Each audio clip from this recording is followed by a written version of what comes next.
triplex villas at Kollur, APR Projects. ఏం తింటారు sir ఆయన అంత స్ట్రాంగ్గా ఆయన ఉంటారు పొద్దున్న వేడన్నం తింటారు. అందరూ చిన్న కోడి తింటాడు, అది తింటాడు, ఇది తింటారు అంటారు. ఎప్పుడైనా తింటాడు తప్ప పొద్దున్నే మాంసం గీంసం ఏం తిండవు. పొద్దున్నే ఇట్లా ఈ పొద్దులతో మాట్లాడిన తర్వాత మేకప్ రూమ్లో ఎదురుకుండా చిన్న మేకప్ రూమ్ ఉంది. అది కూడా ఇద్దరే పడతారు పక్కనే కూర్చుందికి. ఆయన మేకప్ వాడు ఇక్కడ గెస్ట్లు ఎవరైనా ఉంటే, ఆయన విజిటర్స్ ఎవరైనా ఉంటే ఇద్దరు పడతారు. మేకప్ చాలా మటుకు ఆయనే వేసుకుంటాడు. పీతాంబరం గారు అలవాటు చేశారు ఆయనకి. ఆయన పీతాంబరం గారు వేసేవారు మేకప్. వాసు అనే డైరెక్టర్ గారి ఫాదరు అలవాటు చేస్తే ఈ పీతాంబరం అసిస్టెంట్ పంపిస్తాడు, వాడే వేస్తాడు కొంతవరకును. సరిగ్గా లేదు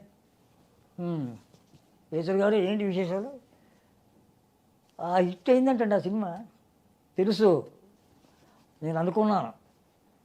ప్రేమాభిషేకం హిట్ అవ్వకపోతే ఎలా ఉంటుంది? నాగేశ్వరరావు గారు ఎప్పుడో దేవదాస్ చేశారు, ఇమేజ్ లేనప్పుడు చేశారు. ఇప్పుడు ఇమేజ్ వచ్చిన తర్వాత సూపర్ హిట్ అయిపోయింది. నేను ముందే చెప్పానుగా, నా మాట నిజమైంది అంటాడు. ఇలాంటి కబుర్లు చెప్పుకుంటాం. ఇలాగ వచ్చిన వాళ్ళు అబ్బోతలరాజు గారు వస్తాడు. వస్తానా, ఇంకొక అరగంట పడుతుంటే ఆయన లోపలికి వస్తాడు. ఆయన వస్తాడు లోపలికి, నేను వెళ్తాను లోపలికి. తర్వాత మేము బయటికి వెళ్ళమంటే ఏదైనా ప్రొడ్యూసర్, ఇంపార్టెంట్ ప్రొడ్యూసర్ వస్తే దాసనారాయణ లాంటి వాళ్ళు ఎదురుగుండానే కదా, మేము బయటికి వెళ్తాం. ఆయనతో మాట్లాడితే మళ్ళీ లోపలికి వెళ్తాం. ఒక గంటన్నర మేకప్ అయిపోతుంది. 6 గంటలకి క్లియర్ లోపలికి వెళ్తాడు, భోజనం చేస్తాడు. భోజనం చేసి డ్రెస్ రెడీ అయిపోతుంది, అసిస్టెంట్ రెడీ చేసేస్తాడు. ఇంట్లోనే డ్రెస్ చేసుకుంటాడు. డ్రెస్ చేసేసుకుని కింద కూడా ఇల్లు ఉంది, పైన కూడా ఇల్లు ఉంది. కస్తూరి శివరావు అని ఒక కమెడీని ఉండేవాడు పూర్వం. ఒక ఏలికి ఏలాడు. హీరోయిన్ల కంటే ఎక్కువ రెమ్యునేషన్ తీసుకున్నాడు. బాలరాజులో ఆయనే ఎక్కువ ఓకే, నాగేశ్వరరావు కంటే కూడా. ఆయన 2 ఇళ్ళు కొన్నాడు. కట్టాడో తెలీదు, పక్క ఇల్లు. ఆయన సొంత సినిమా తీశాడు నాగేశ్వరరావు గారితో. పెద్ద ఫ్లాప్ అయింది. పరమానంద శిష్యుడు కథ. సిఎస్ఆర్, నాగేశ్వరరావు, లక్ష్మీరాజ్యం సీనియర్, గిరిజ, శివరావు, రేలంగి అందరూ ఉన్నారు. అందరు కమిడియన్స్ ఉన్నారు అప్పట్లో. అది ఫ్లాప్ అయ్యేప్పటికి బాకీ పడ్డాడు. డిస్ట్రిబ్యూషన్ కదా, ఒక ఇల్లు అమ్మేద్దాం అనుకున్నాడు.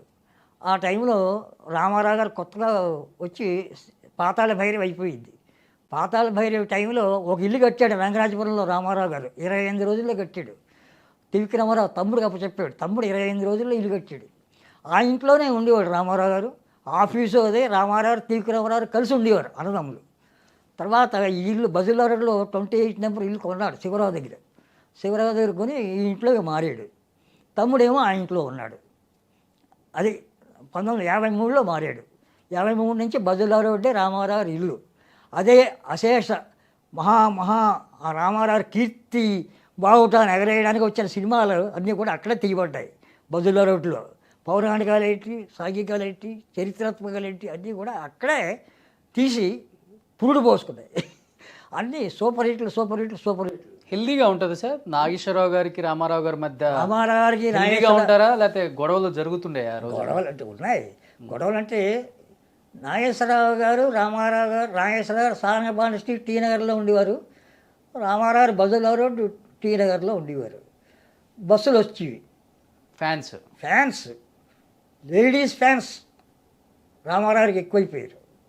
పౌరాణికాలు చేయడం మొదలెట్టాడు కదా నాగేశ్వరరావు గారికి. ఆ ఛాన్స్ తక్కువ. దాంతో బస్సులన్నీ రామారావు గారిని చూడాలనేవారు. డ్రైవర్తో ముందే మాట్లాడేవారు, కండక్టర్తో. మమ్మల్ని బస్సు అంటే ఇంటి దగ్గర నుంచి బయలుదేరేవారు. వాళ్ళ ఊళ్ళ నుంచి బయలుదేరి బస్సులో వస్తూ ఉండేవారు. 9-10 బస్సులు కూడా వచ్చేవి. రామారావు ఇంటి దగ్గర వరుసగా ఆగేవి. ముందో బస్సు వాళ్ళు రామారావు 7 అయితే మెయిన్ గేట్ తీయమనేవాడు. గేట్ ఓపెన్ అనేవాడు. అప్పటికే రెడీ అయిపోతాడు కదా, డ్రెస్ వేసుకుని రెడీ అయిపోయేవాడు కదా. 7 గంటల డ్రెస్తో రెడీ రూమ్ నుంచి బయటకు వచ్చేవాడు. జనాన్ని వదలబోనేవాడు. జనం అలా ఉండేవారు. నమస్కారం అయ్యా, దేవుడు మీకు నమస్కారం అయ్యా. నమస్కారం, అందరికీ నమస్కారం. ఏ ఊరు మీది? పాలకొల్లు. ఏం చేస్తూ ఉంటారు? వ్యవసాయం చేస్తానండి. ఎన్ని ఎకరాలు ఉంది? 2 ఎకరాలండి. ఆ తక్కువలో కుర్రాడు ఎవరు? మా పిల్లాడండి. మీ పేరే పెట్టాం. నా పేరేమిటయ్యా, దేవుడి పేరుది, అందరూ పెట్టుకోవచ్చు. సంతోషం. షూటింగ్ చూడాలండి. ప్రసాద్ మేనేజర్ షూటింగ్లు చూస్తారంట. వాయిన్ స్టూడియో ఆ మేనేజర్ మన పిక్చర్ ప్రొడ్యూసర్ ఫోన్ చేసి ఒక 5 బస్సులు వస్తున్నాయి లైన్లో పంపించమని ఏర్పాటు చేయి. చూద్దరు కానీ తప్పకుండా వస్తాం. మీది ఎవరు? మాది కాకినాడ అండి. సంతోషం. ఇంత అభిమానం పెట్టుకుని ముందు నా దగ్గరికి వస్తారు. ఎందుకు? ముందు ఆ వెంకటేశ్వర స్వామి దగ్గరికి వెళ్ళాలి, వెళ్ళి నా దగ్గర రావాలి. కాదండి, మీ దగ్గరికి వచ్చి వెంకటేశ్వర స్వామి దగ్గరికి వెళ్ళి అక్కడ గుండ్లు కొట్టించుకొని నామాలు పెట్టుకొని మా ఇంటికి హ్యాపీగా వెళ్తాం. మీ గురించి వెంకటేశ్వర స్వామికి చెప్పాలిగా. మీ గురించి వెంకటేశ్వర స్వామికి ఇంకా మీరు ఇలా పౌరాణికాలు వేయాలి, ఇలా మంచి మాకు జీవితకాలం మాకు సరళ తీర్చాలి. మిమ్మల్ని మీ పిక్చర్ మేము చూస్తూ ఉండాలి. 100 సార్లు చూస్తా, ఇంకోటి 50 సార్లు చూస్తా, ఇంకోటి 30 సార్లు చూస్తా. మీ గద ఎంత బరువు ఉంటుందండి? మీ గద ఎంత బరువు ఉంటుందండి? ఇలా అడుగుతుంటారు. రామారావు గారు తన సొంత సినిమాలకి బరువైన కిరీటం, బరువైన గద, డ్రెస్సులు, చెప్పులు అన్నీ ఆయనే సొంతంగా తయారు చేసుకుని పెట్టుకుంటారు వీరత్వం కోసం. అవి వేరే వాళ్ళ పిక్చర్లలో ఆయన యాక్ట్ చేస్తే వాళ్ళు అడిగితే దానికి మరి రెంట్ తీసుకుంటారేమో తెలీదు, వాడతాడు. సాధారణంగా వాడు తన సినిమాలకే వాడతాడు. కృష్ణపాండే విజయంలో సింహం మీద చేసిన బొమ్మ ఉంటుంది ఇలాగా, అది ఆయనే తయారు చేయించుకున్నాడు. ఆ తయారు చేసుకుని హైదరాబాద్లో స్టూడియో, పెద్ద స్టూడియో ఉంది కదా, ఆ స్టూడియోలో ఆయన మెడ్రాసం చేస్తే ఆ స్టూడియో రూమ్లోనే ఉంటాడు. ఆ రూమ్లో పెట్టుకున్నాడు. నేను ఆయనతో షూటింగ్ వెళ్ళినప్పుడు ఆయన రూమ్లోనే ఉన్నాను. తర్వాత ఇక్కడ చూసిన తర్వాత నాగేశ్వరరావు గారి దగ్గరికి వెళ్తారా? బస్సులు నాగేశ్వర ఇక్కడ లేడుగా. నాగేశ్వర వెళ్ళిపోయిన తర్వాత దొంగలవదర సినిమా 60వ సినిమా, దాంతో నాగేశ్వరరావు హైదరాబాద్ మకాం పెట్టేసాడు.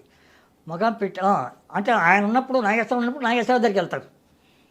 రామారావుని చూసి నాగేశ్వరరావు దగ్గరికి వెళ్తారు. నాగేశ్వరరావు దగ్గరికి వెళ్ళి ఆశ్చర్యం ఏంటంటే కొమ్మూరు సాంబశివరావు దగ్గరికి వెళ్తారు. డిటెక్టివ్ నవల రచయిత. ఆ రోజుల్లో ఆ నవలలు సూపర్గా చదివేవారు, అద్దరికి ఇచ్చేవారు. కొమ్మూరు సాంబశివరావు మీరు పుట్టుంటారో లేదు తెలియదు. ఆయన దగ్గరికి వెళ్తారు. పక్క వీధే కాబట్టి ఘంటసాల గారి దగ్గరికి వెళ్తారు. ఘంటసాల గారి దగ్గరికి, నాగేశ్వరరావు గారి దగ్గరికి, అంజనీ గారి దూరం, సావిత్రి గారి దగ్గరికి, అందరి దగ్గరికి వెళ్ళిన తర్వాత సాయంత్రం వరకు సాయంత్రానికి బీచ్కి చేరుతారు బస్సులు. చేరిన తర్వాత అక్కడి నుంచి ప్రయాణం మొదలెట్టి వాళ్ళు